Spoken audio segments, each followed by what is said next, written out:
제1장 붉은 눈물을 흘리는 그림. 늦가을의 비가 하루 종일 한양 지붕 위를 두드리고 있었습니다. 검푸른 먹구름은 낮인데도 하늘을 어둡게 덮고 있었고 골목마다 젖은 흙냄새와 싸늘한 바람이 떠돌았습니다. 사람들은 해가 지기도 전에 문을 걸어 잠갔고 시장의 장사꾼들조차 일찍 자리를 접고 사라졌습니다. 그날 밤 한양에서도 손꼽히는 거대한 양반가인 윤대감 집에서는 기이한 일이 벌어지고 있었습니다. 사랑채 가장 안쪽 방, 붉은 비단 병풍과 금실로 수놓은 휘장이 늘어진 그 방에는 한 폭의 미인도가 걸려 있었습니다. 흰 저고리와 옅은 붉은 치마를 입은 젊은 여인, 가녀린 손끝과 슬픔 어린 눈매가 살아있는 사람처럼 섬세하게 그려진 그림이었습니다. 그런데 사람들은 그 그림을 두고 수군거리기 시작했습니다. 밤이 되면 그림 속 여인의 눈에서 붉은 눈물이 흘러내린다는 것이었습니다. 처음에는 하인들의 헛소문쯤으로 여겨졌습니다. 하지만 며칠 뒤 그 그림을 지키던 하인 하나가 미친 사람처럼 변해버렸습니다. 20살 남짓한 젊은 하인이었습니다. 그는 밤마다 사랑채 밖으로 뛰쳐나와 벌벌 떨며 같은 말만 반복했습니다.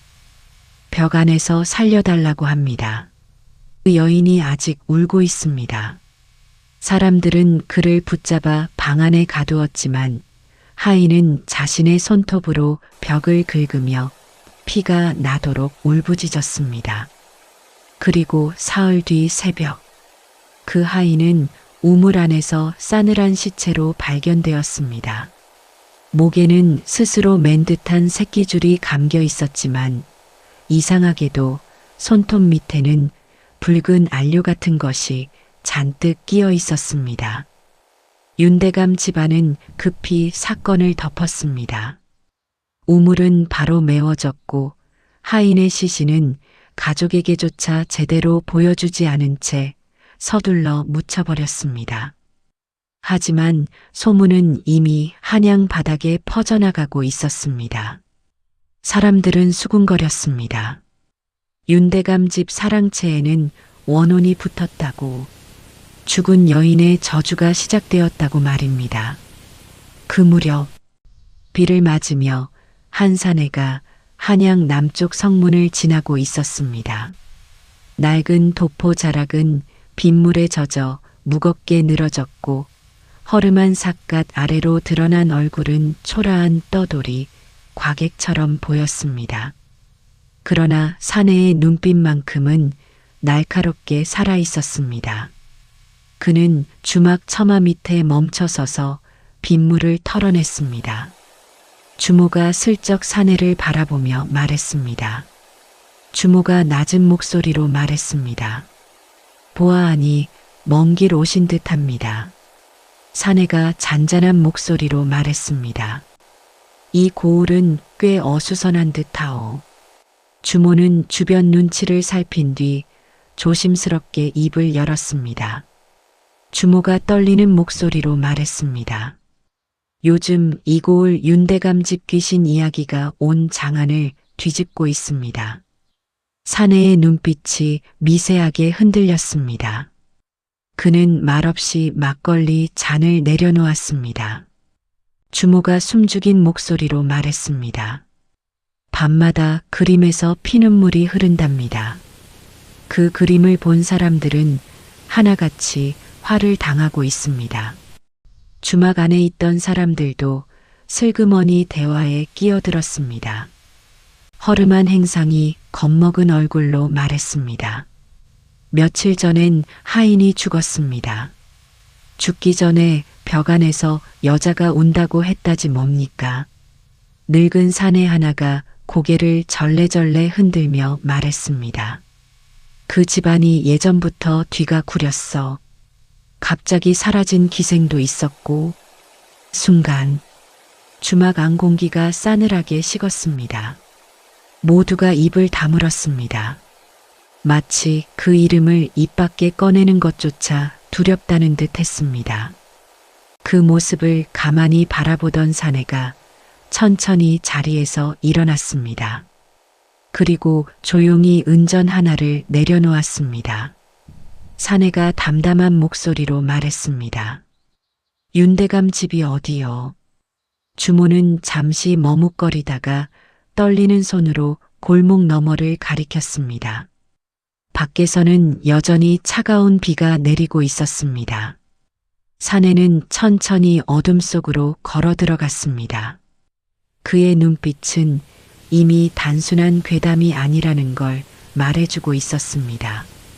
그 사내의 이름은 암행어사 박문수였습니다. 제2장 사라진 기생연화. 새벽녘 비는 잠시 그쳤지만 한양의 하늘은 여전히 잿빛이었습니다.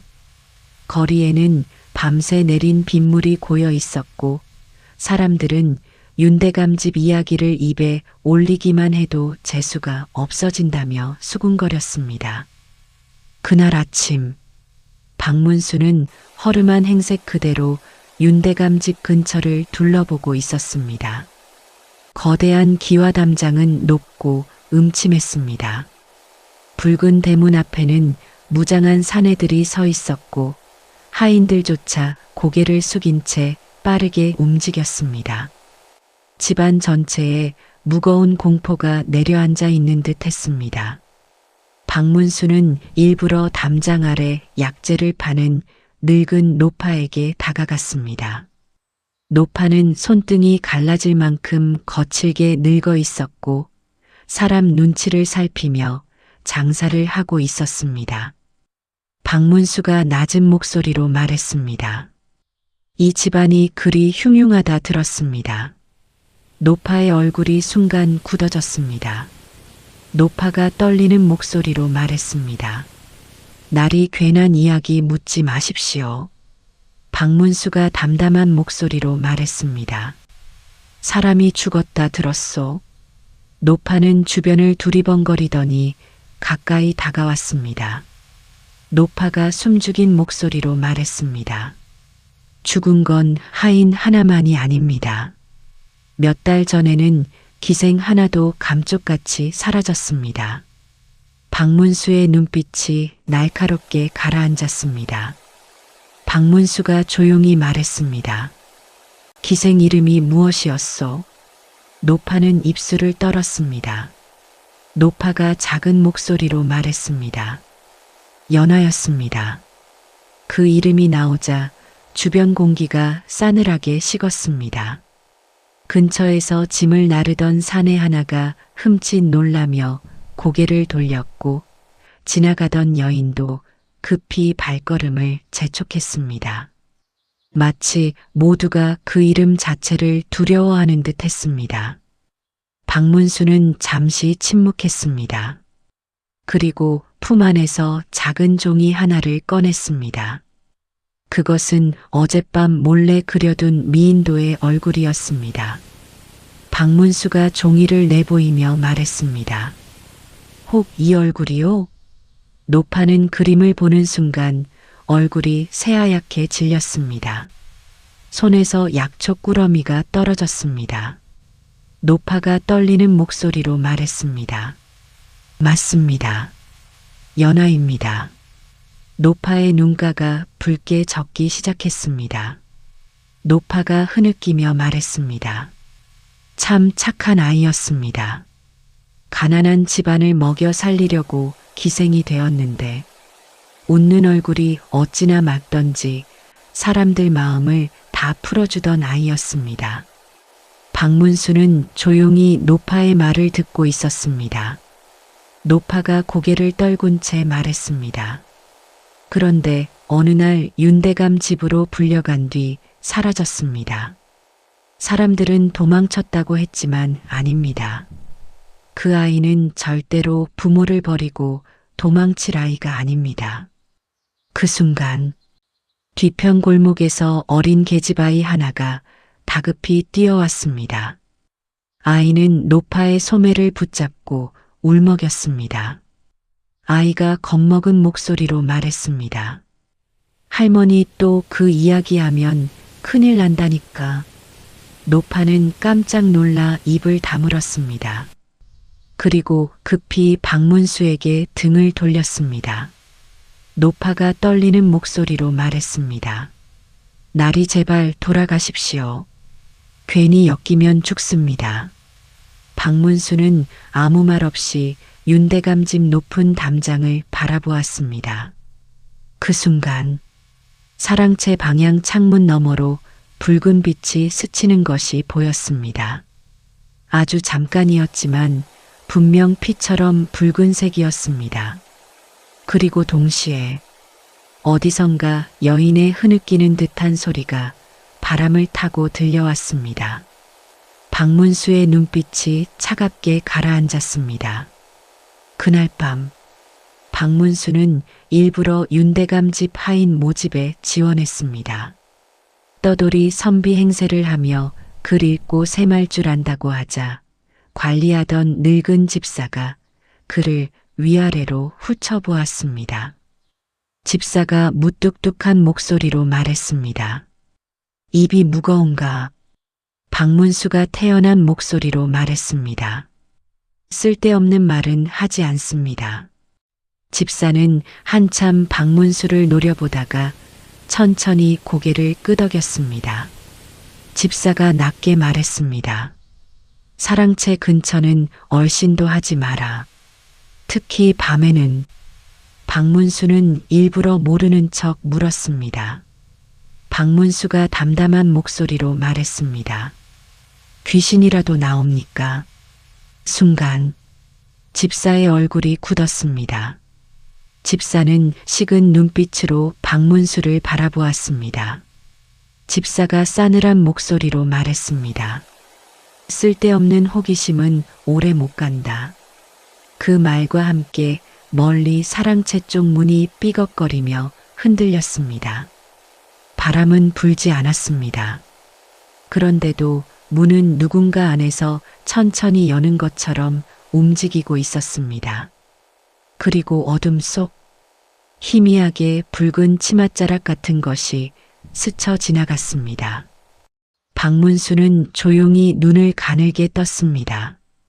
그의 직감은 이미 확신하고 있었습니다. 이 집안에는 사람들이 숨기고 있는 끔찍한 진실이 있다는 것을 말입니다. 제3장 그림을 그린 화공. 윤대감 집에 들어온 첫날 밤이었습니다.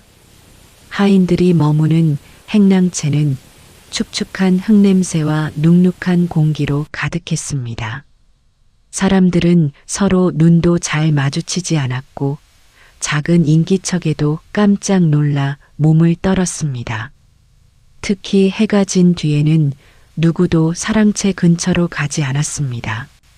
마치 그곳 자체가 죽은 자의 땅인 것처럼 말입니다. 박문수는 가만히 주변을 살폈습니다. 하인들의 얼굴에는 단순한 공포만 있는 것이 아니었습니다. 그 안에는 죄책감과 침묵이 섞여 있었습니다. 누군가는 분명 진실을 알고 있었습니다. 그날 늦은 밤, 박문수는 물동이를 옮기는 척하며 사랑채 뒤편으로 향했습니다. 달빛은 흐린 구름에 가려 희미했고 차가운 바람만이 축축한 처마 밑을 스쳐 지나갔습니다. 사랑채 창문 틈 사이로는 희미한 붉은 불빛이 새어나오고 있었습니다. 그리고 그 순간 박문수의 발이 멈췄습니다. 안쪽에서 누군가 흐느끼는 소리가 들렸기 때문이었습니다. 아주 작고 처절한 울음소리였습니다. 여인의 목소리 같았습니다. 박문수는 조용히 창가 가까이 다가갔습니다. 하지만 안쪽에는 아무도 없었습니다. 촛불 아래에는 단 하나, 벽에 걸린 미인도만이 조용히 흔들리고 있었습니다. 그림 속 여인은 금방이라도 살아 움직일 듯 생생했습니다. 창백한 얼굴, 젖은 듯 붉게 물든 눈가, 그리고 슬픔에 잠긴 눈빛. 그 순간 촛불이 갑자기 흔들렸습니다. 그러자 그림 속 여인의 눈 아래로 붉은 액체가 천천히 흘러내렸습니다. 툭! 붉은 물방울 하나가 그림 아래 바닥으로 떨어졌습니다. 박문수의 눈빛이 날카롭게 굳었습니다. 그는 손가락으로 붉은 액체를 살짝 문질렀습니다. 쇠냄새가 났습니다. 핏물 냄새였습니다. 바로 그때였습니다. 뒤에서 누군가 다급히 속삭였습니다. 늙은 하인이 겁먹은 목소리로 말했습니다. 보지 마십시오. 박문수는 천천히 뒤를 돌아보았습니다. 등잔불 아래 서 있는 늙은 하인의 얼굴은 새파랗게 질려 있었습니다. 하인은 벌벌 떨며 계속 말을 이었습니다. 늙은 하인이 떨리는 목소리로 말했습니다. 그 그림을 오래 보면 죽습니다. 다들 그렇게 됐습니다. 박문수가 조용한 목소리로 말했습니다. 무엇을 알고 있느냐? 하인은 입술을 떨었습니다. 하지만 끝내 말하지 못했습니다. 그저 겁먹은 눈으로 그림만 바라보다 급히 자리를 떠났습니다. 박문수는 다시 미인도를 올려다보았습니다. 그림 아래에는 아주 작은 낙관 하나가 찍혀 있었습니다. 서린. 그것은 그림을 그린 화공의 이름이었습니다. 다음 날 새벽, 박문수는 몰래 윤대감 집을 빠져나왔습니다. 그리고 한양 뒷골목 가장 음침한 빈민가로 향했습니다. 사람들은 그곳에 미친 화공 하나가 산다고 수군거렸습니다. 좁고 어두운 골목 끝, 무너져가는 초가집 하나가 보였습니다. 문틈에서는 술 냄새와 약 냄새가 뒤섞여 새어나오고 있었습니다. 박문수가 조용히 문을 밀었습니다. 기익. 문 안에는 처참한 광경이 펼쳐져 있었습니다. 방바닥에는 술병이 나뒹굴고 있었고 사방 벽에는 찢어진 그림들이 걸려 있었습니다. 그림 속 여자들의 얼굴은 전부 눈 부분이 검게 지시겨져 있었습니다. 그리고 방 한 구석, 수염이 덥수룩하게 자란 사내 하나가 떨리는 손으로 술병을 붙잡고 앉아 있었습니다. 그가 바로 화공설인이었습니다. 한때는 한양 최고의 화공이라 불렸지만 지금은 폐인처럼 무너져 있었습니다. 설인은 인기척에 천천히 고개를 들었습니다. 충혈된 눈동자는 이미 오래전 희망을 잃은 사람의 눈이었습니다. 설인이 쉰 목소리로 말했습니다. 누구시오? 박문수가 담담한 목소리로 말했습니다. 윤대감 집 그림 이야기를 들으러 왔소. 순간 설인의 손에서 술병이 떨어졌습니다. 쨍그랑 깨진 술병 조각이 바닥에 흩어졌습니다. 설인의 얼굴이 공포로 일그러졌습니다. 설인이 떨리는 목소리로 말했습니다. 그 그림을 봤소? 박문수가 조용히 말했습니다. 봤소. 설인은 갑자기 숨을 거칠게 몰아쉬기 시작했습니다. 그리고 두 손으로 머리를 감싸쥔 채 흐느끼듯 중얼거렸습니다. 아직도 울고 있구나. 아직도. 박문수는 말없이 그를 바라보았습니다. 잠시 뒤 설인은 떨리는 손으로 낡은 천 하나를 꺼냈습니다. 천 안에는 오래된 작은 초상화가 들어 있었습니다. 젊은 기생 하나가 환하게 웃고 있는 그림이었습니다. 그 얼굴은 미인도 속 여인과 똑같았습니다. 연하였습니다. 설인의 눈가가 붉게 젖기 시작했습니다. 설인이 무너지는 목소리로 말했습니다. 그 아이는 죽어서는 안 됐습니다. 그리고 그 순간 방 안쪽 어둠 속에서 바람도 없는데 종이 하나가 천천히 바닥으로 떨어졌습니다. 박문수는 그것을 주워들었습니다. 종이에는 피처럼 붉은 글씨가 적혀 있었습니다. 살려주세요. 제사장, 피 묻은 비녀. 새벽 안개가 한양 골목을 천천히 뒤덮고 있었습니다. 축축한 안개 사이로 다구는 소리가 멀리 퍼졌고 사람들은 아직 문을 열지 않은 채 숨죽인 도시처럼 조용했습니다. 하지만 박문수의 머릿속은 조금도 조용하지 않았습니다. 화공설인의 떨리는 눈빛, 그리고 피처럼 붉은 글씨로 적혀 있던 말, 살려주세요. 그 짧은 문장이 머릿속에서 떠나지 않았습니다. 박문수는 다시 윤대감 집으로 향했습니다. 그날따라 집안 분위기는 더욱 음산했습니다. 하인들은 서로 눈도 마주치지 않았고 사랑채 근처를 지나갈 때마다 고개를 숙였습니다.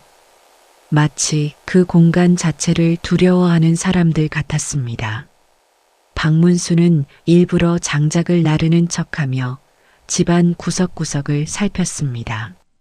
그리고 마침내 사랑채 뒤편 가장 오래된 별채 하나를 발견했습니다. 낡은 문짝은 반쯤 썩어 있었고 처마 끝에는 먼지가 두껍게 쌓여 있었습니다.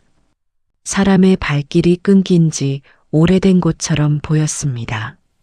그 순간 지나가던 늙은 하녀 하나가 깜짝 놀라 외쳤습니다.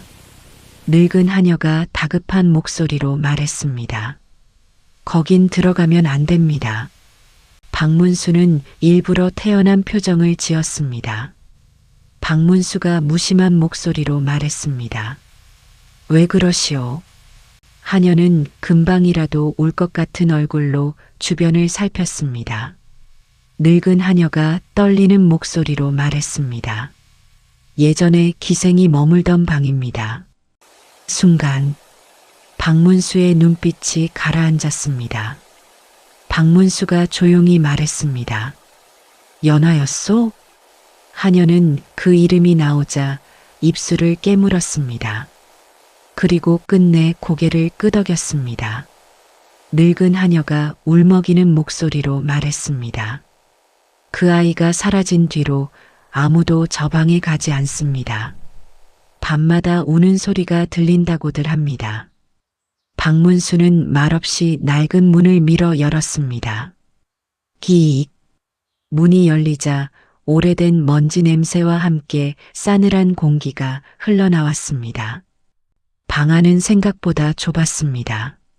낡은 이불 하나, 깨진 거울, 그리고 한쪽 구석에 쓰러진 작은 장롱뿐이었습니다. 하지만 이상한 점이 있었습니다. 방은 오래 비어 있었는데도 어딘가 억지로 정리한 흔적이 남아 있었습니다. 특히 바닥 장판 일부가 미세하게 들떠 있었습니다. 박문수는 천천히 그 앞에 무릎을 꿇었습니다. 그리고 손끝으로 장판을 눌러보았습니다. 딱딱하지 않았습니다. 무언가를 급히 감춘 흔적 같았습니다. 그는 조용히 장판 끝을 들어 올렸습니다. 순간 늙은 하녀가 비명을 삼켰습니다. 장판 아래에는 작은 비단 주머니 하나가 숨겨져 있었습니다. 박문수는 천천히 그것을 꺼냈습니다. 비단은 이미 오래되어 검붉게 얼룩져 있었습니다. 핏자국이었습니다. 그리고 그 안에는 부러진 옥비녀 하나가 들어 있었습니다. 희고 맑아야 할 옥비녀 끝에는 새까맣게 굳은 피가 묻어 있었습니다. 박문수는 조용히 비녀를 살펴보았습니다. 그러자 비녀 안쪽에 아주 작게 새겨진 글씨가 눈에 들어왔습니다. 연하.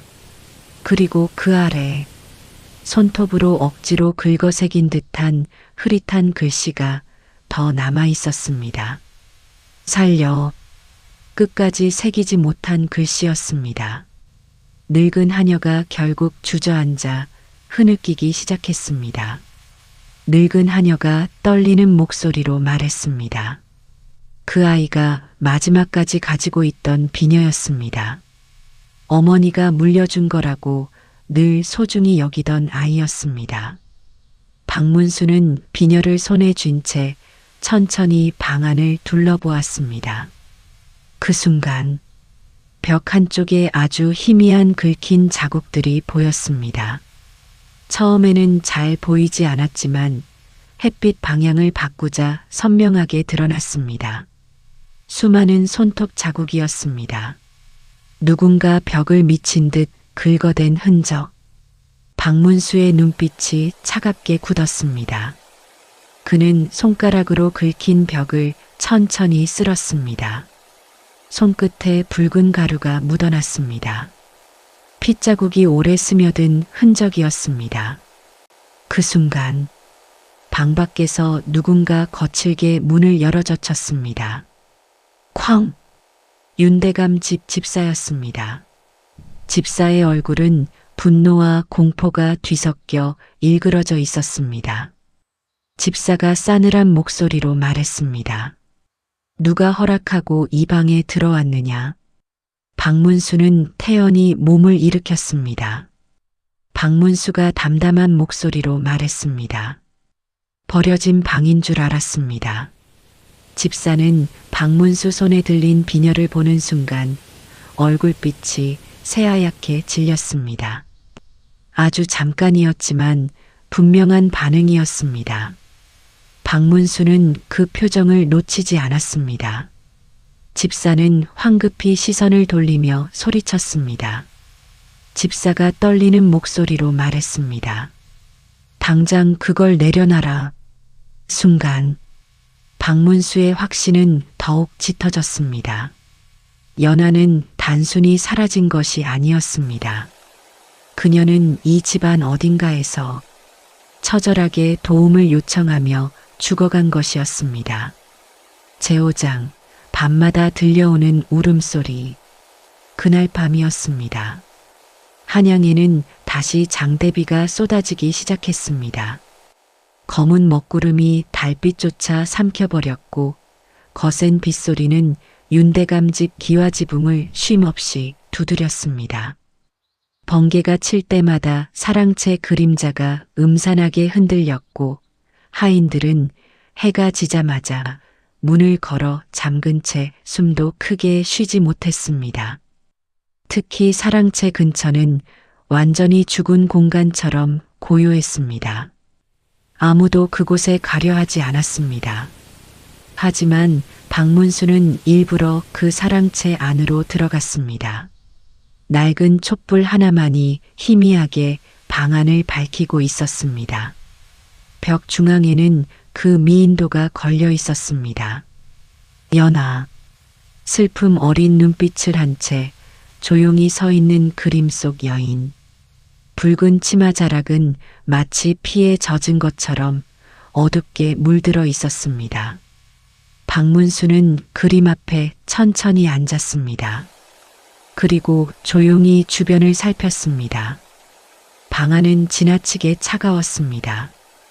불을 피웠는데도 서늘한 기운이 피부를 파고들었습니다. 그 순간 밖에서 천둥이 크게 울렸습니다. 쿠르르릉. 촛불이 심하게 흔들렸습니다.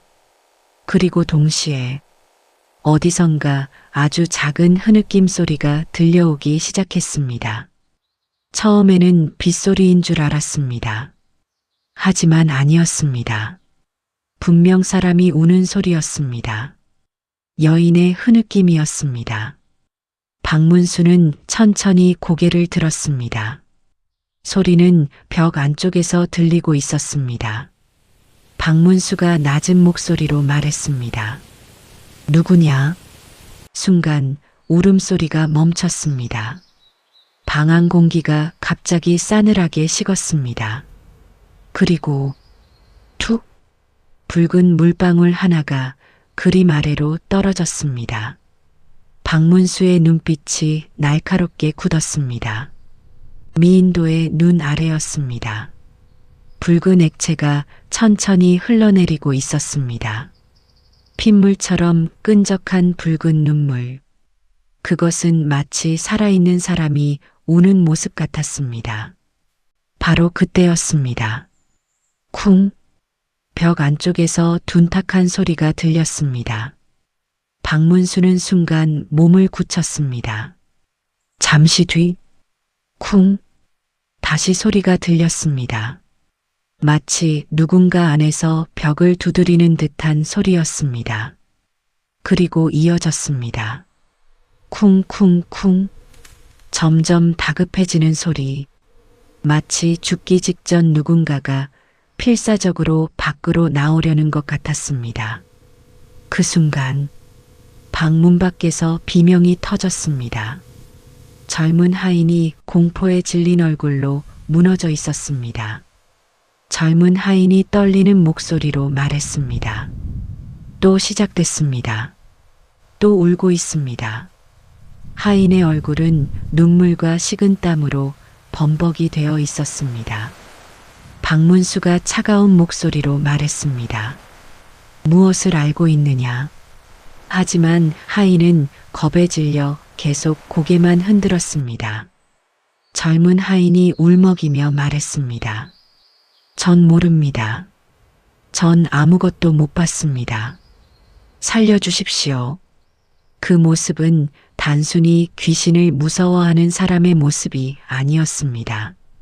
무언가를 숨기고 있는 사람의 공포였습니다. 박문수는 조용히 하인을 바라보다가 다시 벽으로 시선을 돌렸습니다. 그리고 천천히 벽 가까이 다가갔습니다.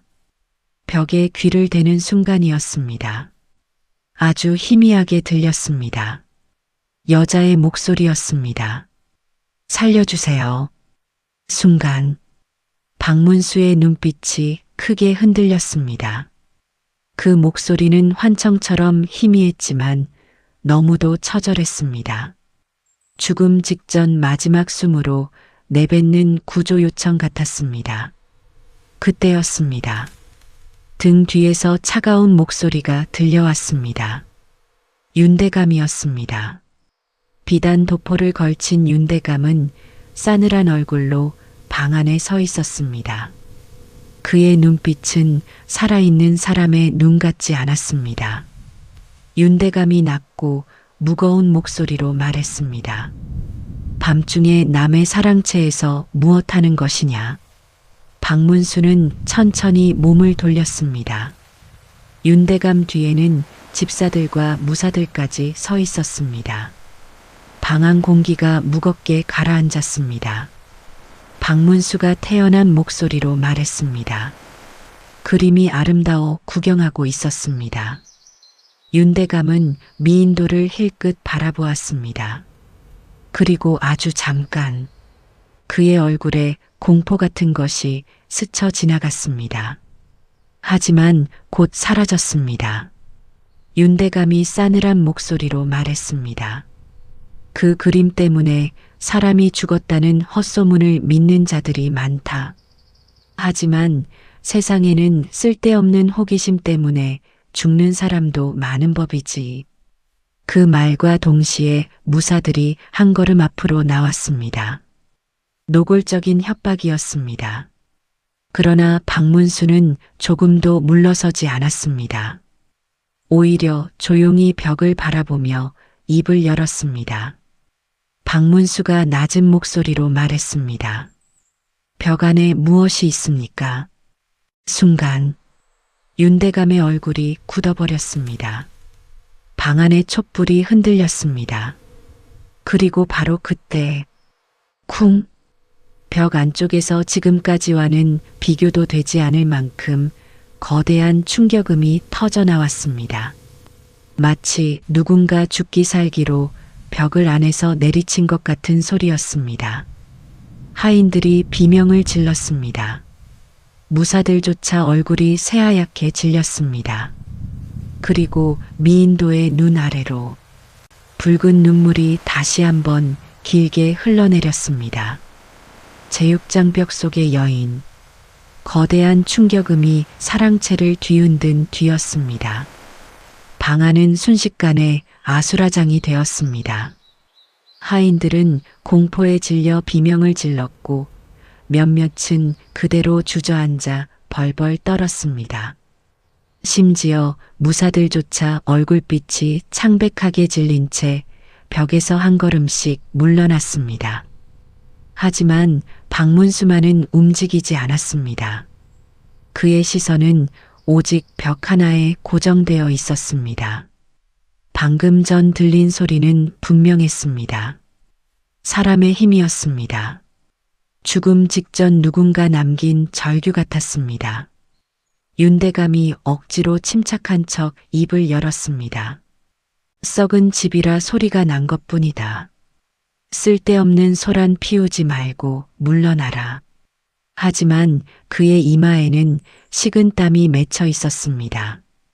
박문수는 천천히 벽 앞으로 걸어갔습니다. 그리고 손바닥으로 벽면을 두드려 보았습니다. 텅! 벽 일부에서 이상하게 빈 소리가 울렸습니다.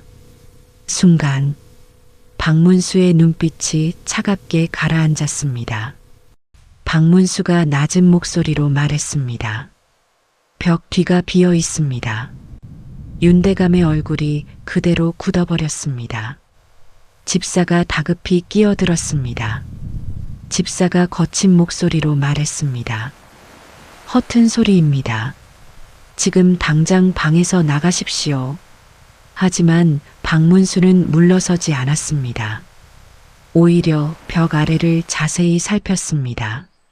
그리고 아주 희미하게 틈 사이로 스며든 검붉은 얼룩을 발견했습니다. 오래된 핏자국이었습니다. 그 순간 박문수는 확신했습니다. 연하는 이 벽 안에서 죽었습니다. 박문수가 단호한 목소리로 말했습니다. 벽을 부수시오. 순간 방 안 공기가 얼어붙었습니다. 윤대감이 크게 소리쳤습니다. 윤대감이 분노에 찬 목소리로 말했습니다. 감히 누구 허락으로. 하지만 연하를 기억하는 사람들은 박문수의 말을 듣고 조금씩 움직이기 시작했습니다. 무사들은 점점 벽 쪽으로 다가가기 시작했습니다. 윤대감 얼굴이 새하얗게 질렸습니다. 그는 입술을 떨었지만 아무 말도 하지 못했습니다. 박문수는 벽을 가리켰습니다. 박문수가 차가운 목소리로 말했습니다. 당장 부숴라. 잠시 뒤 무사들이 떨리는 손으로 도끼를 들었습니다. 쾅! 첫 번째 도끼질이 벽을 찍었습니다. 오래된 벽이 갈라지며 먼지가 쏟아졌습니다. 쾅!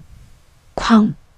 도끼질이 이어질수록 방 안에는 이상한 냄새가 퍼지기 시작했습니다. 썩은 냄새였습니다. 하인들이 얼굴을 감싸주며 뒤로 물러났습니다. 그리고 마침내 벽 일부가 무너져 내렸습니다. 쿵! 순간 방 안이 조용해졌습니다.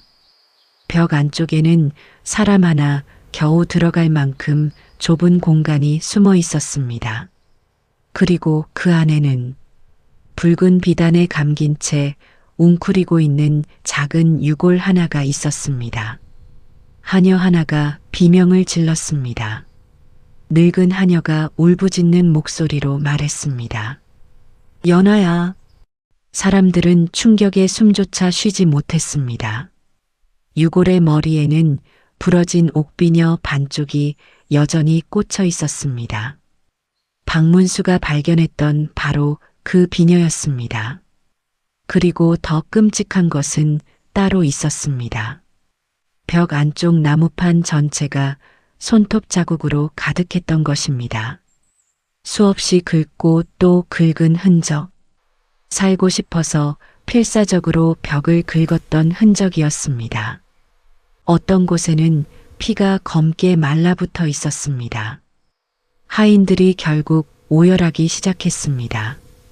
젊은 하인이 흐느끼며 말했습니다. 살아 있었던 겁니다.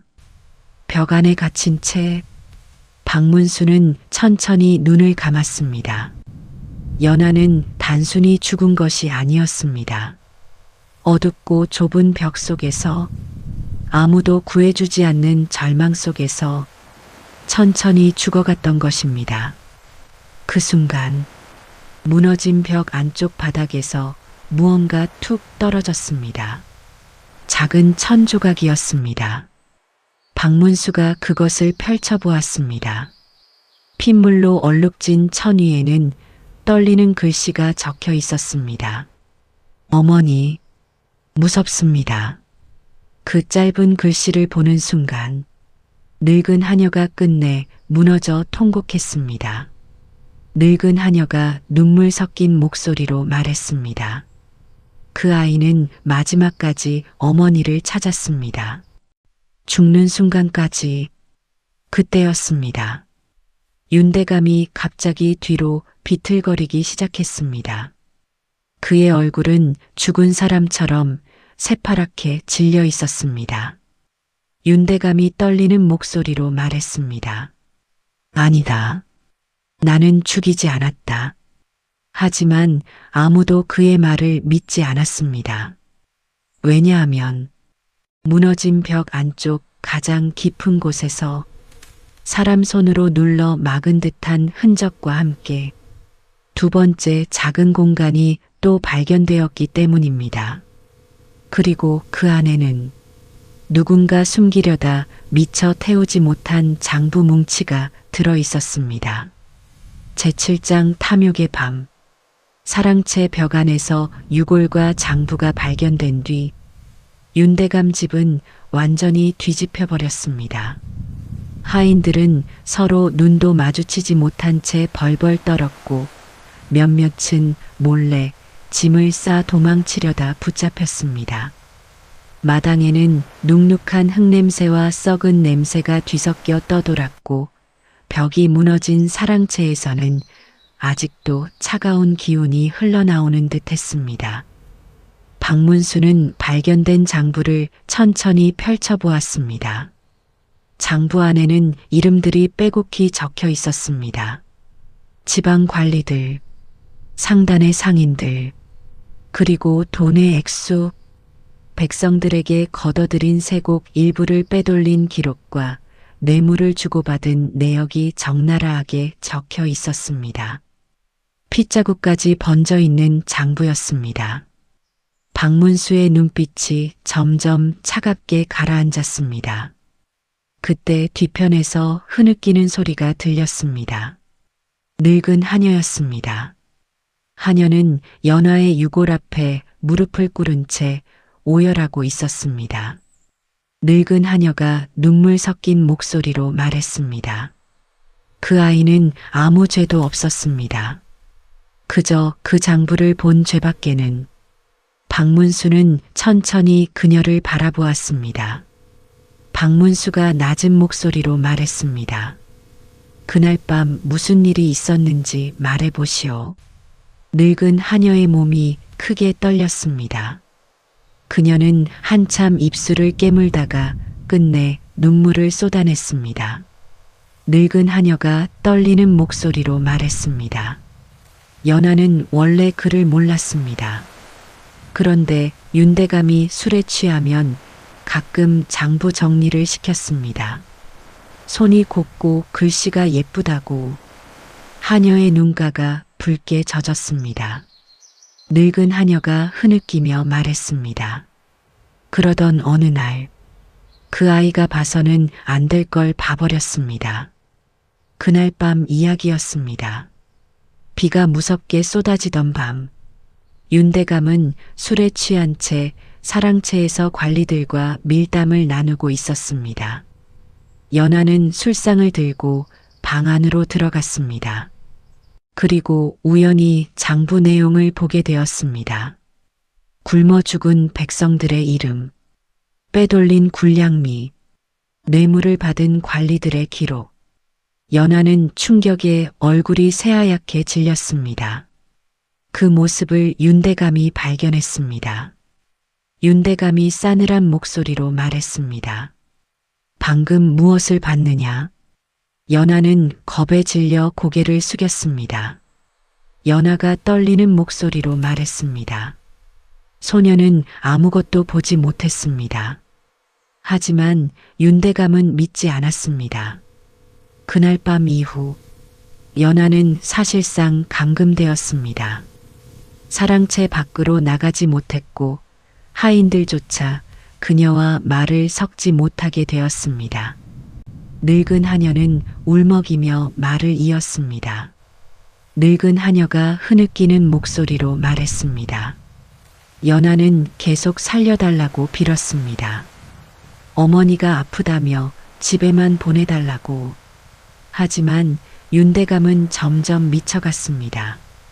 박문수의 눈빛이 싸늘하게 흔들렸습니다.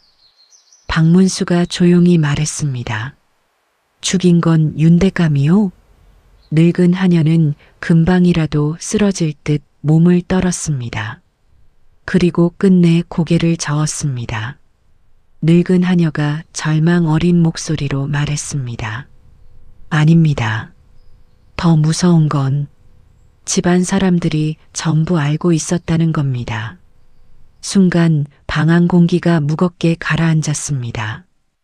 윤대감의 아들, 집사, 무사들, 심지어 일부 하인들까지 모두 연하가 갇혀 있다는 걸 알고 있었다는 뜻이었습니다. 박문수의 눈빛이 깊게 가라앉았습니다. 그때였습니다. 밖에서 다급한 발소리가 들렸습니다. 한 젊은 하인이 얼굴이 하얗게 질린 채 뛰어들어왔습니다. 젊은 하인이 숨 넘어가는 목소리로 말했습니다. 날이 큰일 났습니다.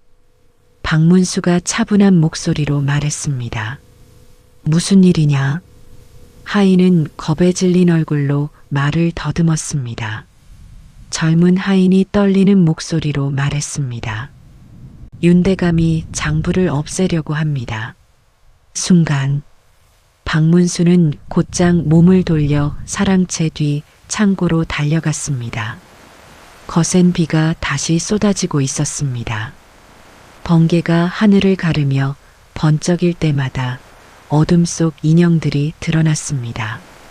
창고 안에서는 불길이 치솟고 있었습니다. 윤대감이 장부들을 불 속에 던져넣고 있었던 것입니다. 박문수가 크게 외쳤습니다. 박문수가 우렁찬 목소리로 말했습니다. 당장 불을 꺼라. 무사들이 달려들었고 창고 안은 순식간에 난장판이 되었습니다. 윤대감은 미친 사람처럼 웃으며 불길 앞에 서 있었습니다. 윤대감이 광기 어린 목소리로 말했습니다. 다 끝난 일이다. 기생 하나 죽은 걸로 무엇이 달라지느냐.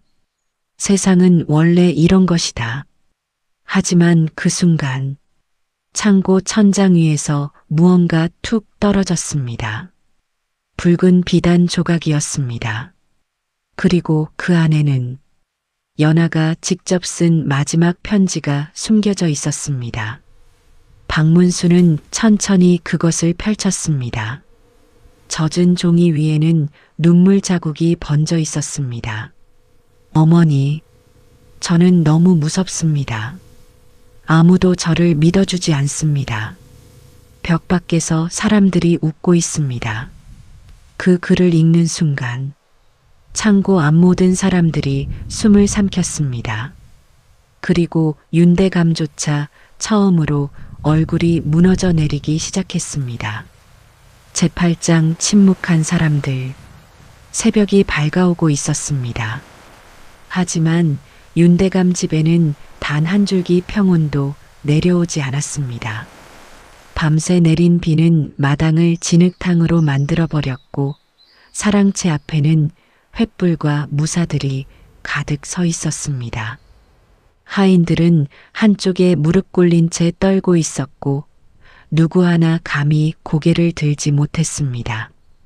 연하의 육골은 붉은 비단 위에 조심스럽게 놓여 있었습니다. 싸늘하게 식은 작은 뼈들. 그 앞을 지나는 사람마다 얼굴을 돌리거나 눈물을 삼켰습니다.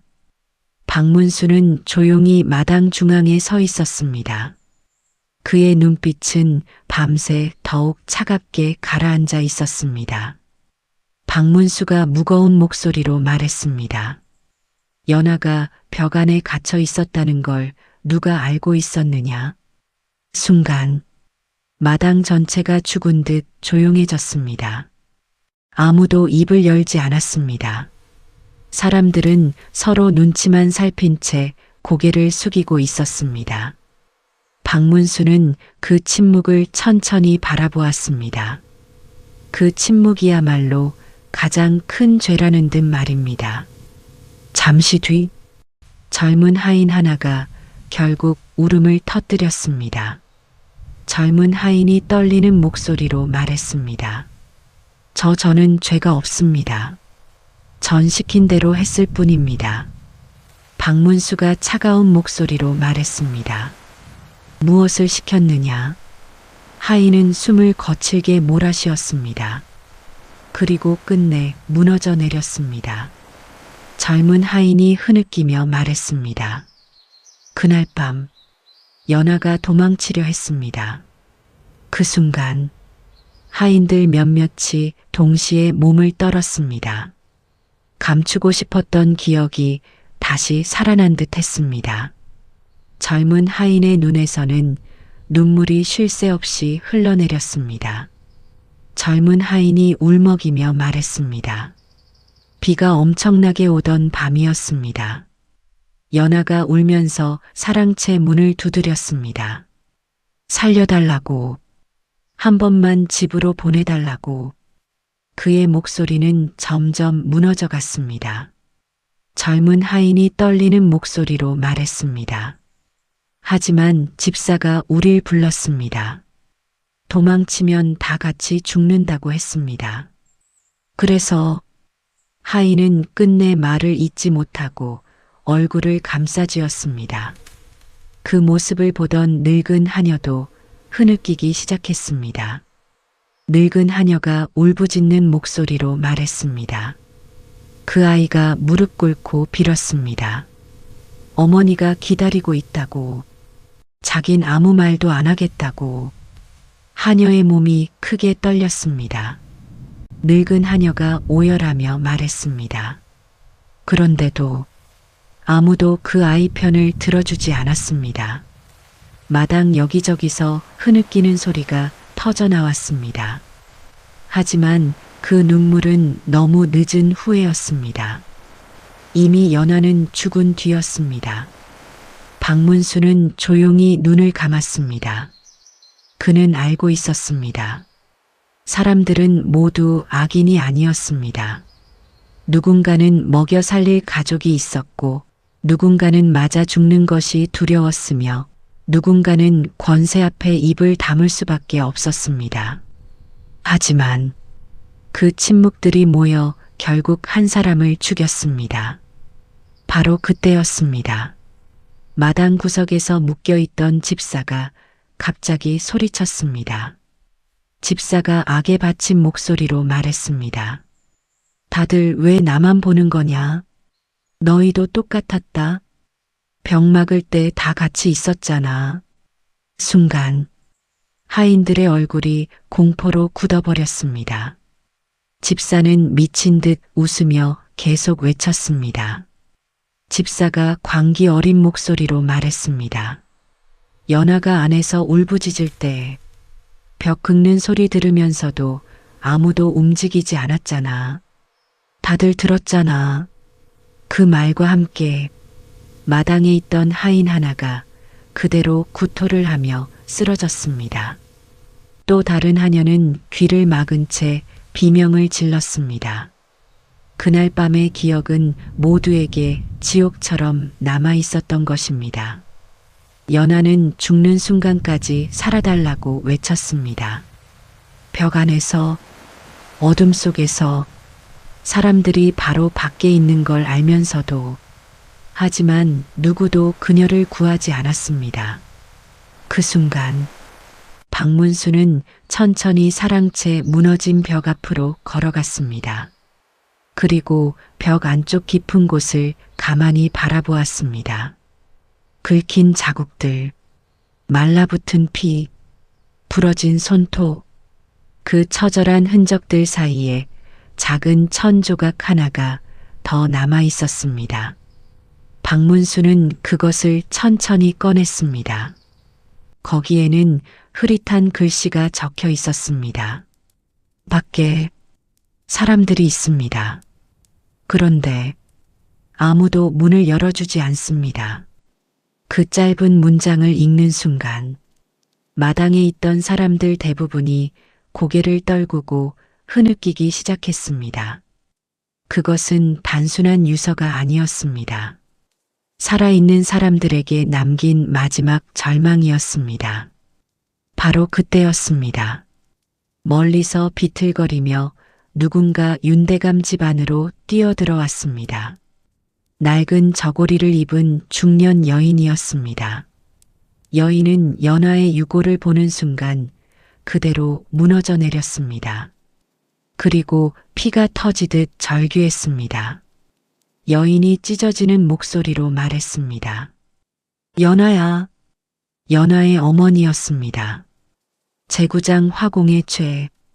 연화의 어머니가 윤대감 집 마당에서 통곡하던 날 이후 한양 전체가 충격에 빠졌습니다.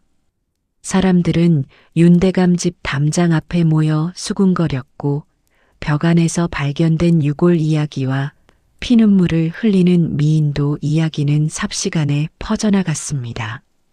하지만 박문수의 표정은 조금도 풀리지 않았습니다. 아직 밝혀지지 않은 것이 남아 있었기 때문이었습니다. 그림, 그 끔찍한 미인도 말입니다. 박문수는 사랑채 안에 홀로 걸린 그림을 다시 바라보았습니다. 연화의 눈빛은 여전히 살아있는 사람처럼 슬퍼 보였습니다. 특히 눈가에 번진 붉은 자국은 단순한 안료처럼 보이지 않았습니다. 마치 정말 피눈물을 흘리다 멈춘 얼굴 같았습니다. 그 순간 박문수의 머릿속에 한 사람이 떠올랐습니다. 화공설인, 연화를 사랑했다던 남자, 그리고 죽은 연화의 얼굴을 직접 그렸던 사내였습니다. 그날 저녁, 박문수는 다시 한양 뒷골목의 허름한 초가집을 찾았습니다. 비는 그쳤지만 음산한 안개가 골목 바닥을 기어다니고 있었습니다. 문틈에서는 여전히 술 냄새가 새어나오고 있었습니다. 박문수가 천천히 문을 열었습니다. 기익. 방 안은 더욱 엉망이 되어 있었습니다. 찢어진 그림들, 깨진 술병, 그리고 바닥 여기저기 붉은 안료가 피처럼 흩어져 있었습니다. 서리는 방 구석에 웅크린 채 앉아 있었습니다. 며칠 사이 사람 몰골이 아니게 변해 있었습니다. 눈 밑은 새까맣게 꺼졌고 손은 미친 사람처럼 떨리고 있었습니다. 박문수가 낮은 목소리로 말했습니다. 연화의 유골이 나왔소. 순간 서린의 몸이 크게 떨렸습니다. 그는 천천히 얼굴을 감싸쥐었습니다. 그리고 짐승 같은 흐느낌을 토해냈습니다. 서린이 무너지는 목소리로 말했습니다. 알고 있었습니다. 박문수의 눈빛이 날카롭게 좁혀졌습니다. 박문수가 차가운 목소리로 말했습니다. 언제부터였소? 서리는 떨리는 손으로 술병을 붙잡았지만 끝내 마시지 못했습니다. 그의 눈에서는 눈물이 흘러내리고 있었습니다. 서린이 떨리는 목소리로 말했습니다. 그날 밤 연하가 끌려가는 걸 봤습니다. 박문수는 말없이 그를 바라보았습니다. 서린은 결국 참지 못하고 무너져 내렸습니다. 서린이 오열하며 말했습니다. 전 겁쟁이였습니다. 연하를 사랑했으면서도 아무것도 하지 못했습니다. 그날 밤의 기억이 서린의 머릿속에서 되살아나고 있었습니다. 폭우가 쏟아지던 밤, 연하는 사랑채 밖으로 뛰쳐나오려 했습니다. 젖은 한복 차림으로 울면서 도움을 구했습니다. 살려주세요. 집에 보내주세요. 하지만 집사와 무사들이 그녀를 붙잡았습니다. 그리고 서린은 그 모습을 멀리서 보고 있었습니다. 연하는 마지막 순간 서린을 발견했습니다. 눈물이 가득한 얼굴로 손을 뻗었습니다. 연하가 울부짖는 목소리로 말했습니다. 서린 서방님, 살려주세요. 서린은 그 목소리를 잊지 못했습니다. 하지만 그는 움직이지 못했습니다. 윤대감이 뒤에서 칼을 든 무사들을 세워두고 있었기 때문입니다. 서린은 두려웠습니다. 권세가 무서웠고 죽는 것이 무서웠습니다. 그래서 그는 고개를 숙였습니다. 그리고 그 순간 연하의 얼굴이 절망으로 무너지는 걸 보았습니다. 서린이 흐느끼며 말했습니다. 그 아이 눈빛이 아직도 꿈에 나옵니다. 방 안에는 처절한 울음소리만 남았습니다. 박문수는 천천히 입을 열었습니다. 박문수가 무겁게 말했습니다. 그런데 왜 그림을 그렸소? 순간 서린의 얼굴이 새하얗게 질렸습니다. 그는 입술을 파르르 떨었습니다. 서린이 떨리는 목소리로 말했습니다. 윤대감이 시켰습니다. 벽 안에 숨긴 뒤 아무 일도 없었던 것처럼 그림을 걸어두라고. 박문수의 눈빛이 싸늘하게 가라앉았습니다. 서린은 눈물을 흘리며 말을 이었습니다. 서린이 무너지는 목소리로 말했습니다. 전 거절하지 못했습니다. 하지만 그림을 그리는 동안 연하가 제 뒤에 서 있는 것 같았습니다. 그는 벌벌 떨며 붓 하나를 꺼냈습니다. 붉게 굳어버린 낡은 붓이었습니다. 서린이 떨리는 목소리로 말했습니다. 연하가 벽 안에서 손톱이 다 찢어질 때 전 그 아이 얼굴을 그리고 있었습니다. 숨이 막혀 죽어가고 있을 때 전 눈동자에 붉은색을 칠하고 있었습니다. 그 말과 함께 서린은 갑자기 바닥에 머리를 박고 오열하기 시작했습니다. 서린이 절규하듯 말했습니다. 제가 죽인 겁니다. 제가 그 아이를 죽게 만든 겁니다. 그 순간 방 안에 갑자기 싸늘한 바람이 불어왔습니다. 촛불이 흔들렸습니다. 그리고 벽에 세워져 있던 작은 초상화 하나가 툭 쓰러졌습니다. 연하의 웃는 얼굴이 그려진 그림이었습니다. 그 그림 위로 붉은 물방울 하나가 천천히 떨어졌습니다. 서린은 그것을 보는 순간 공포에 질려 뒤로 물러났습니다. 서린이 떨리는 목소리로 말했습니다. 또 울고 있습니다. 연하가 아직 절 용서하지 않았습니다. 제10장 피눈물의 진실. 밤이 깊어가고 있었습니다. 한양 하늘에는 다시 검은 구름이 몰려왔고 차가운 바람이 골목 사이를 스산하게 스쳐 지나갔습니다. 윤대감 집 사랑채에는 횃불이 줄지어 세워져 있었지만 사람들의 얼굴에는 여전히 두려움이 가득했습니다. 연하의 유골이 발견된 뒤부터였습니다. 밤마다 사랑채에서는 이상한 소리가 들려왔습니다. 벽을 긁는 소리, 흐느끼는 소리, 그리고 그림 아래로 떨어지는 붉은 물방울. 하인들 중 몇은 겁에 질려 도망쳤고 남은 사람들조차 해가 지면 서로 가까이 붙어 다녔습니다. 하지만 박문수는 다시 사랑채 안으로 들어갔습니다. 그의 손에는 화공서린에게서 가져온 붉은 붓이 들려 있었습니다. 미인도는 여전히 벽 중앙에 걸려 있었습니다. 연화의 얼굴은 전보다 더 처연해 보였습니다. 특히 눈가의 붉은 자국은 마치 방금 눈물을 흘린 것처럼 선명했습니다. 박문수는 그림 앞으로 천천히 다가갔습니다. 그리고 촛불 가까이 그림을 비춰보았습니다. 순간 그의 눈빛이 미세하게 흔들렸습니다. 붉은 안료 부분이 다른 색과 다르게 굳어 있었기 때문이었습니다. 마치 피가 오래 말라붙은 흔적 같았습니다. 박문수는 조용히 붓끝으로 붉은 부분을 살짝 긁어냈습니다. 그리고 냄새를 맡았습니다. 쇠냄새, 핏물 냄새였습니다. 바로 그때 등 뒤에서 떨리는 목소리가 들려왔습니다. 서린이었습니다. 화공서린은 초췌한 얼굴로 사랑채 문 앞에 서 있었습니다. 눈은 충혈되어 있었고 며칠째 잠을 자지 못한 사람처럼 몸 전체가 흔들리고 있었습니다.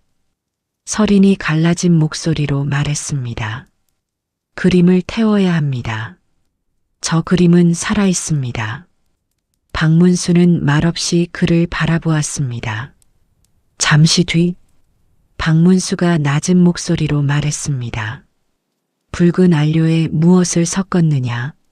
순간 서린의 얼굴이 무너져 내렸습니다. 그는 천천히 무릎을 꿇었습니다. 그리고 떨리는 손으로 얼굴을 감쌌습니다. 서린이 흐느끼는 목소리로 말했습니다. 연화의 피입니다. 사랑채 안공기가 얼어붙었습니다. 옆에 있던 하인 하나가 그대로 주저앉았습니다. 서린의 어깨는 미친 듯 떨리고 있었습니다. 서린이 눈물 섞인 목소리로 말했습니다. 벽 안에서 연화를 꺼냈을 때 손끝에 아직 피가 묻어 있었습니다. 전 그 피를 버리지 못했습니다. 그는 숨을 거칠게 몰아쉬었습니다. 서린이 무너지는 목소리로 말했습니다. 잊히게 하고 싶지 않았습니다.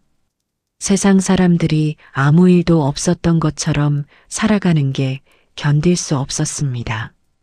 그래서 그 아이 피를 안료에 섞었습니다. 방 안에 있던 사람들은 충격에 아무 말도 하지 못했습니다. 서린은 마치 죄인처럼 바닥만 바라보고 있었습니다. 박문수는 천천히 그림을 바라보았습니다. 연화는 죽어서까지 자신의 억울함을 세상에 알리고 있었던 것입니다. 붉은 눈물은 귀신의 저주가 아니었습니다. 살아있는 사람들이 만든 죄의 흔적이었습니다. 그 순간 밖에서 갑자기 비명소리가 들렸습니다. 으악! 사람들이 놀라 뛰쳐나갔습니다. 마당 한가운데 윤대감이 바닥에 쓰러져 벌벌 떨고 있었습니다. 그의 얼굴은 핏기 하나 없이 창백했습니다. 윤대감은 공포에 질린 눈으로 사랑채를 가리키고 있었습니다. 윤대감이 떨리는 목소리로 말했습니다. 봤다. 방금 봤다. 무사 하나가 다급히 물었습니다. 무사가 놀란 목소리로 말했습니다.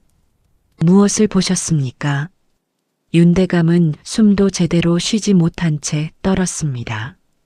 윤대감이 공포 어린 목소리로 말했습니다. 연화가 벽 앞에 서 있었다. 순간 사람들 얼굴이 새하얗게 질렸습니다. 하지만 박문수는 조용히 윤대감을 내려다보았습니다. 그의 눈빛은 흔들리지 않았습니다. 박문수는 이미 알고 있었습니다. 귀신보다 더 무서운 것은 죄를 숨긴 인간의 마음이라는 것을 말입니다. 바로 그때였습니다. 거센 바람이 사랑채 안으로 불어닥쳤습니다. 촛불이 크게 흔들렸습니다. 그리고 쫙 미인도 한가운데에 길게 금이 가기 시작했습니다. 마치 누군가 안에서 그림을 찢으려는 것처럼 사람들이 숨을 삼켰습니다. 천천히 갈라진 그림 틈 사이로 검붉은 글씨 하나가 드러났습니다. 살고 싶었습니다. 제11장 암행어사 출두. 살고 싶었습니다. 갈라진 미인도 틈 사이에서 드러난 그 문장은 사랑채 암 모든 사람의 숨을 먹게 만들었습니다. 누군가는 그대로 주저앉았고 누군가는 떨리는 손으로 입을 막았습니다.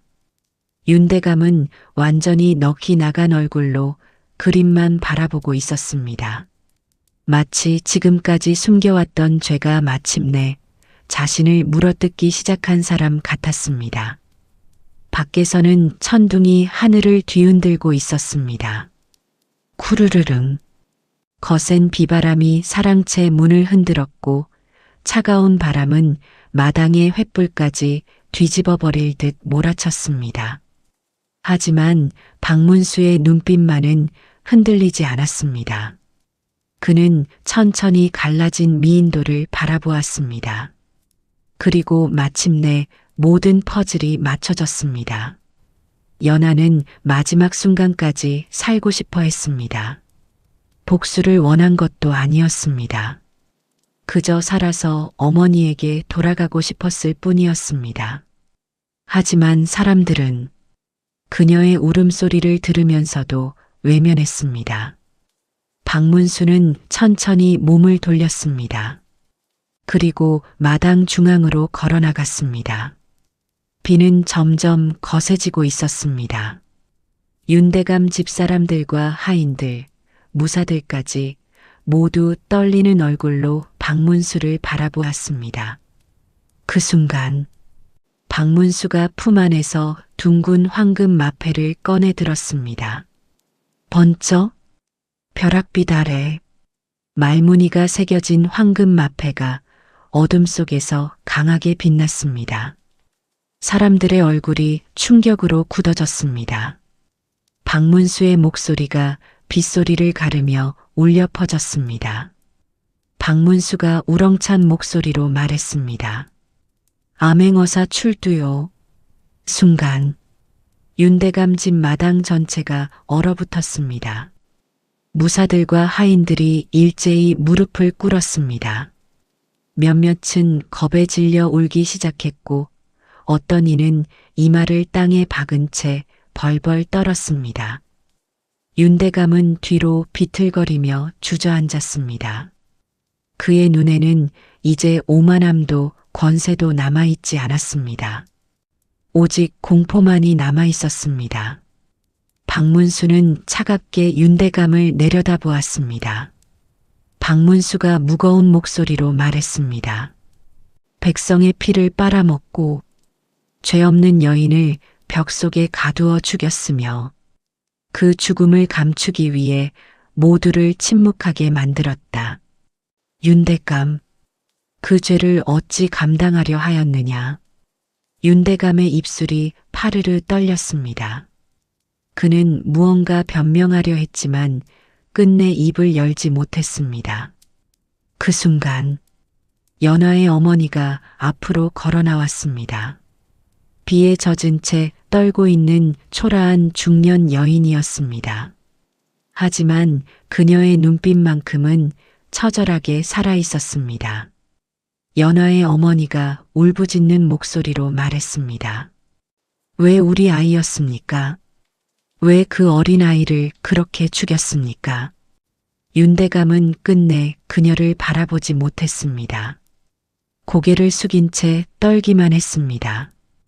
박문수는 집사와 관련 관리들을 모두 끌어내게 했습니다. 그리고 불타다 남은 장부들을 마당에 펼쳤습니다. 장부 속 기록들은 충격적이었습니다. 굶어 죽은 백성들, 빼돌린 군량미, 거짓으로 조작된 세금 기록, 그리고 뇌물을 받은 관리들의 이름까지 모든 죄가 낱낱이 적혀 있었습니다. 마을 사람들은 분노에 떨었습니다. 늙은 농부 하나가 울분에 찬 목소리로 말했습니다. 우리 자식들이 굶어 죽을 때 저 인간들은 술판을 벌였단 말이냐. 백성들의 울음소리가 빗속에 퍼져나갔습니다. 그때였습니다. 갑자기 사랑채 안에서 무언가 무너지는 소리가 들렸습니다. 쿵! 사람들이 놀라 돌아보았습니다. 갈라졌던 미인도가 벽에서 천천히 떨어지고 있었습니다. 찢어진 그림 속 연화의 얼굴은 이상할 정도로 평온해 보였습니다. 그리고 그림 아래 바닥에는 붉은 눈물 자국이 길게 남아 있었습니다. 마치 마지막 눈물을 흘린 것처럼 말입니다. 서리는 그 모습을 보는 순간 무너져 내렸습니다. 그는 그림 앞으로 기어가듯 다가갔습니다. 그리고 피가 나도록 이마를 바닥에 박으며 흐느꼈습니다. 서린이 오열하는 목소리로 말했습니다. 미안합니다. 제가 그날 용기를 냈더라면 그 아이는 살 수 있었습니다. 그 절규를 들으며 박문수는 조용히 눈을 감았습니다. 이 사건의 가장 무서운 점은 귀신도 저주도 아니었습니다. 살려달라는 사람의 목소리를 듣고도 아무도 문을 열어주지 않았다는 것이었습니다. 제12장 마지막 그림. 사건이 끝난 뒤였습니다. 윤대감과 관련 관리들은 모두 포박된 채 의금부로 끌려갔고 뇌물장부에 적혀있던 자들 역시 차례로 붙잡혀갔습니다. 한양은 며칠 동안 큰 충격에 빠졌습니다. 사람들은 술집에서도 시장에서도 밤길에서도 연화 이야기를 했습니다. 벽 안에서 죽어간 어린 기생, 살려달라고 울부짖었지만 끝내 아무도 문을 열어주지 않았던 여인, 그리고 피눈물을 흘리던 미인도. 하지만 시간이 흐를수록 사람들의 입에서는 점점 다른 말도 나오기 시작했습니다. 정말 귀신이 있었던 걸까? 아니면 사람들 마음속 죄가 만들어낸 환영이었을까? 그러나 박문수는 알고 있었습니다. 그 사건에서 가장 무서운 것은 귀신이 아니었습니다. 사람의 비겁함과 침묵이었습니다. 며칠 뒤 연화의 장례가 조용히 치러졌습니다. 비석조차 변변하지 않은 작은 무덤이었지만 그날만큼은 많은 사람들이 찾아왔습니다. 연화를 외면했던 하인들, 겁에 질려 침묵했던 사람들, 그리고 뒤늦게 진실을 알게 된 백성들까지 모두가 무덤 앞에 고개를 숙였습니다. 연화의 어머니는 딸의 유골함을 끌어안은 채 한참을 울었습니다. 연화의 어머니가 흐느끼는 목소리로 말했습니다. 이제 집에 가자. 이제 아무도 널 괴롭히지 못한다. 그 말을 듣는 순간 주변 사람들 눈에서도 눈물이 떨어졌습니다. 그날 해질 무렵 박문수는 홀로 한양 뒷골목으로 향했습니다. 그의 발걸음이 멈춘 곳은 화공서린의 초가집 앞이었습니다. 문은 반쯤 열려 있었습니다. 안쪽에서는 희미한 탄 냄새가 새어나오고 있었습니다. 박문수가 천천히 안으로 들어갔습니다. 방 안은 텅 비어 있었습니다. 찢어진 그림들과 술병들은 사라졌고 방 한가운데에는 작은 화로 하나만 남아 있었습니다. 그리고 그 위에는 반쯤 불탄 미인도가 올려져 있었습니다. 연화의 얼굴 부분만 겨우 남아 있었습니다. 박문수는 조용히 그림을 바라보았습니다. 불길 속에서도 연화의 눈빛은 이상할 만큼 슬퍼 보였습니다. 그 순간 뒤쪽 어둠에서 서린이 천천히 모습을 드러냈습니다. 하지만 그의 모습은 이전과 달라져 있었습니다. 두 눈에 붕대가 감겨 있었습니다. 박문수의 눈빛이 흔들렸습니다. 박문수가 낮은 목소리로 말했습니다. 눈을 어떻게 한 것이오? 서린은 허탈하게 웃었습니다. 서린이 갈라진 목소리로 말했습니다. 더는 그림을 볼 자격이 없다고 생각했습니다. 그 아이를 죽게 만든 손으로 다시는 사람 얼굴을 그리고 싶지 않았습니다. 그의 목소리는 이미 모든 것을 잃은 사람의 목소리였습니다. 서린은 천천히 불타는 미인도를 향해 손을 뻗었습니다. 그리고 떨리는 손끝으로 그림 속 연하의 얼굴을 만졌습니다. 서린이 흐느끼는 목소리로 말했습니다. 연하야, 미안하다. 끝내 널 구하지 못했다. 방 안에는 장작 타는 소리만 조용히 울렸습니다. 잠시 뒤 서린은 품 안에서 작은 천조각 하나를 꺼내 박문수에게 건넸습니다. 연하가 마지막까지 품고 있었다는 손수건이었습니다. 낡고 해진 손수건 끝에는 작은 매화꽃이 수놓아져 있었습니다. 그리고 그 안쪽에는 아주 흐릿한 글씨가 남아 있었습니다. 살아서 봄을 보고 싶었습니다.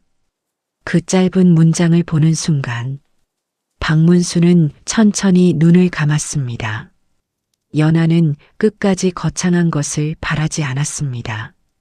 그저 살아남아 따뜻한 봄날을 다시 보고 싶었던 것뿐이었습니다. 그날 밤 서린은 홀연히 사라졌습니다. 사람들은 그 뒤로 그를 본 적이 없다고 했습니다. 어떤 이는 강가에서 마지막으로 보았다고 했고 어떤 이는 산속절에서 속죄하며 살고 있다고도 했습니다. 하지만 누구도 진실은 알지 못했습니다. 시간이 흘러 윤대감 집은 결국 폐가가 되었습니다. 사람들은 그 집 근처를 밤에 지나가지 않았습니다. 그리고 아주 가끔 비 오는 날 깊은 밤이면 무너진 사랑채 쪽에서 여인의 노랫소리가 들려온다고 수군거렸습니다. 슬프고도 맑은 목소리였다고 합니다.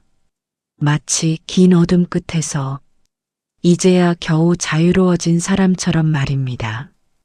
그리고 폐가가 된 사랑채 벽 한 구석에는 끝내 지워지지 않는 붉은 얼룩 하나가 남아 있었다고 합니다.